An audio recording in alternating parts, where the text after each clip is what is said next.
Welcome back to the lineup, and joining me now is Kerry Woodson, who is a senior consultant for the Small Business Development Center at our college, as well as his daughter Brianna, who will be a student here in the spring. Welcome to you both. Thanks for having us. Of course. Thank you for being here. Kerry, having visited with you previously, it's very obvious that you and your family place such an important emphasis on education. Tell us about that. Well, actually, education is important to us, and it's kind of interesting, given my background and the college here that has played such a large part in our lives, of our family. I grew up in a family where education was not really important. It was not an emphasis at all. My parents, great people that they are, didn't finish high school.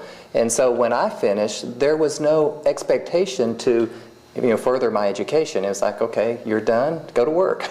And so that's what I did. I actually graduated high school, went to work, and kind of the more I moved along from there, I started realizing I really had a lot to learn. And so there was that desire in me. And that's why the college, I think, played such an important role, because I still remember that night when I decided it's time for me to go back to school, and I was able to just come down here to campus and get started. I mean, there was a process there. I didn't start classes that day, but so that was why I think this school provides such a great service to our community for people like me. And so I started to school here, got my associate's degree here, and then moved on to my bachelor's degree, ultimately to Rice University, and did my MBA there. And a lot of it, though, I owe to being able to get started here, and I think it serves such an important function as far as a launching pad. In my family, it kind of served a different role or different purpose. My girls, with us being a homeschool family, as they started getting into high school, we were looking for that option, for being able, for the higher level classes that maybe my wife or I did not feel competent to teach. And so, the school here with their dual credit program just fit the bill perfectly. And so two of my oldest daughters, Brianna being one of them, as they got into high school, started taking advantage of the dual credit opportunities. So one of them, when she graduated high school, had like 45 hours of credit.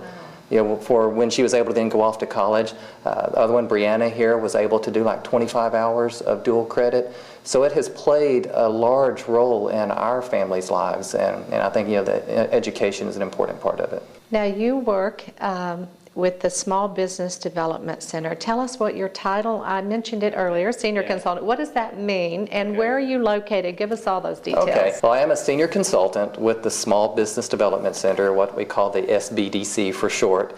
And my office, even though I'm kind of assigned to the Kingwood campus here, my office is actually out just north of here a little bit in New Caney in the East Montgomery County Improvement District building, another acronym, MSID for short.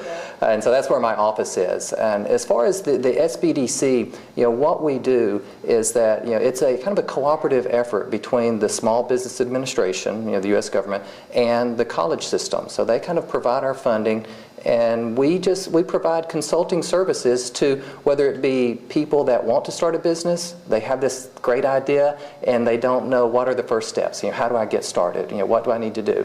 So we help them just provide those services, or existing businesses that maybe just having some questions, want some guidance along the way. The best part about what we do is that it's free.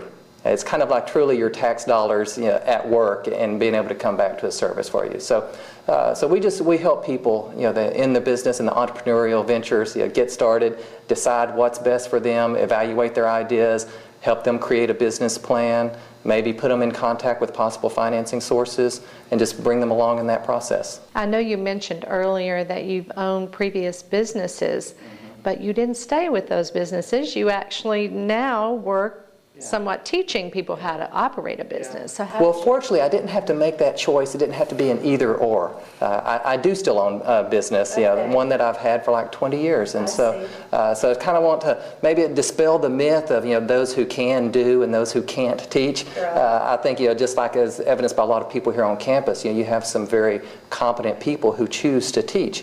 And kind of in a nutshell, the reason why I do it is because I like to give back and help people. And that's a big part of the reason why I do what I do. And again, I didn't have to choose either. Like, okay, I'm going to get rid of businesses and then just help. Able to still do both. And I think that kind of lends to how I'm able to help people is because I can draw from that experience of actually having been in the trenches too. And sometimes by no means do I know it all. And sometimes I can draw from that experience and say, well, this is what I did. This is the mistake I made. Don't do this.